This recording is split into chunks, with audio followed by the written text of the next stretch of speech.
حضرت علی المرتضیٰ کرم اللہ وجہہ نے مسلمانوں کے بارے میں کچھ کلمات ایسے ارشاد فرمائے کہ اگر لوگ ان پر عمل کریں تو کامیابی و کامرانی سے ہمکنار ہو جائیں اور کبھی بھی غلط حرکات نہ کریں۔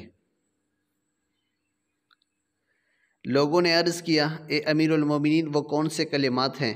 آپ نے فرمایا، وہ نصیحت آموز کلمات یہ ہیں: تو اپنے مسلمان بھائی کی پسند کا خیال رکھ، اس کے ساتھ بھلائی کر، پھر تجھے اس کی طرف سے تیری پسندیدہ چیز ہی ملے گی۔ کبھی بھی کسی مسلمان بھائی کے کلام میں بدگمانی نہ کر، ہمیشہ اچھا پہلو تلاش کر، تجھے ضرور اس کے کلام میں کوئی اچھی بات مل جائے گی۔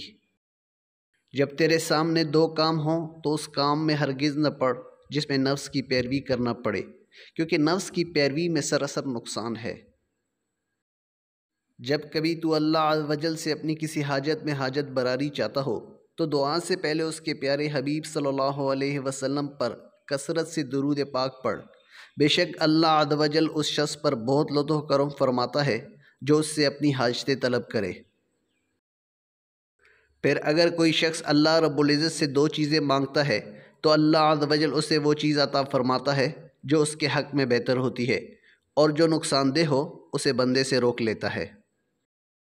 جو شخص یہ چاہے کہ ہر وقت اللہ عز و جل کے ذکر میں مشغول رہے تو اسے چاہیے کہ صبر کو اپنا اشعار بنا لے اور ہر مصیبت پر صبر کرے۔ جو شخص یہ چاہے کہ اس کا وقار و عزت برقرار رہے تو اسے چاہیے کہ ریاکاری سے بچے۔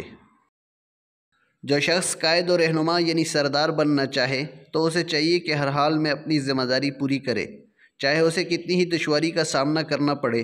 یعنی سرداری کے لیے ذمہ داریوں کو پورا کرنے کی مشقت برداشت کرنا ضروری ہے۔ بغیر مشقت کے انسان کو بلند رتبہ حاصل نہیں ہوتا۔ بیماری سے پہلے صحت کو غنیمت جان اور فرصت کے لمحات سے بھرپور فائدہ اٹھا، ورنہ غم اور پریشانی کا سامنا ہوگا۔ جس بات سے تیرا تعلق نہ ہو خواہ مخواہ اس کے بارے میں سوال نہ کر۔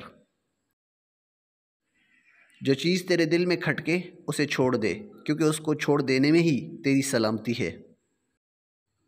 استقامت آدھی کامیابی ہے، جیسے کہ غم آدھا بڑھاپا ہے۔